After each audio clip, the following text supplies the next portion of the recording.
இன்றைக்கி நம்ம வீடியோவில் பாவக்காய் வச்சு ஒரு பொரியல் செய்யலாம். பாவக்காய் வந்து உடம்புக்கு ரொம்ப நல்லது. குழம்பு, பொரியல், கூட்டு இந்த மாதிரி பாவக்காய் செஞ்சு சாப்பிட்லாம். கசப்பு வந்து எப்போவுமே உடம்புக்கு வந்து ரொம்ப நல்லது. கசப்பும் எடுத்துக்கணும். நம்ம அப்பப்போ வந்து பாவக்காயெலாம் சாப்பிட்டா உடம்புக்கு ரொம்ப ஆரோக்கியமாக இருக்கும்.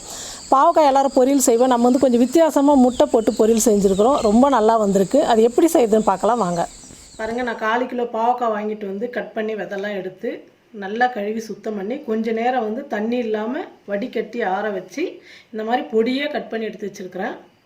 2 பெரிய வெங்காயம் பொடியாக நறுக்கி எடுத்துக்கிட்டேன். கருவேப்பிலை கொஞ்சம், 3 முட்டை நல்லா அடித்து நுர வர அளவுக்கு எடுத்து வச்சுருக்கிறேன். கரம் மசாலா 1 ஸ்பூன், மிளகாத்தூள் 1/2 ஸ்பூன், கடுகு கொஞ்சம், மஞ்சள் தூள் 1/4 ஸ்பூன், சீரகம் 1/2 ஸ்பூன். ஸ்டவ் பற்ற வச்சு கடாயை வச்சுட்டேன். 3 ஸ்பூன் எண்ணெய் ஊற்றிக்கிட்டேன். எண்ணெய் காஞ்சிடுச்சு. கடுகு சேர்த்துக்கிறேன்.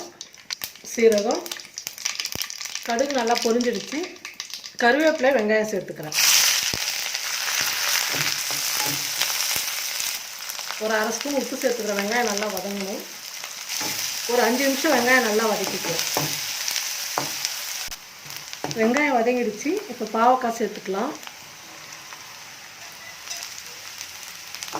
ஒரு 5 நிமிஷம் பாவக்காய் நல்லா எண்ணெயிலேயே வதங்கட்டும். பாருங்கள், பாவக்காய் நல்லா வெந்துடுச்சு. இப்போ இந்த பொரியலுக்கு தேவையான அளவுக்கு உப்பு சேர்த்துக்கிறேன். ஏற்கனவே வந்து வெங்காயம் வதங்கும்போது உப்பு போட்டுக்கிறேன். அதனால் கொஞ்சம் தேவையான அளவு போட்டுக்கலாம். மிளகாத்தூள், கரம் மசாலா, மஞ்சள் தூள் எல்லாம் சேர்த்ததுக்கப்புறம் கொஞ்சம் நேரம் வதக்கிக்கலாம். பாருங்கள், பாவக்காய் மாதிரியே தெரில பாருங்கள். பீன்ஸ் பொரியல், கேரட் பொரியல் மாதிரி இருக்குது.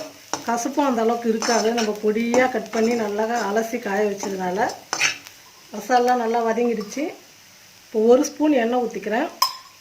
3 முட்டை நல்லா அடித்து எடுத்து வச்சுருக்கிறேன். அந்த முட்டையை சேர்த்துக்கிறேன். கொஞ்ச நேரம் வேகட்டும். அப்படியே உடனே கலக்கினா ரொம்ப பொடியாகிடும். கொஞ்ச நேரம் அப்படியே பொங்கி நல்லா வரட்டும். இந்த பாவக்காய் கூட முட்டை சேர்க்கறதுனால குழந்தைங்களுக்கு கூட கொடுக்கலாம். கசப்பே இருக்காது.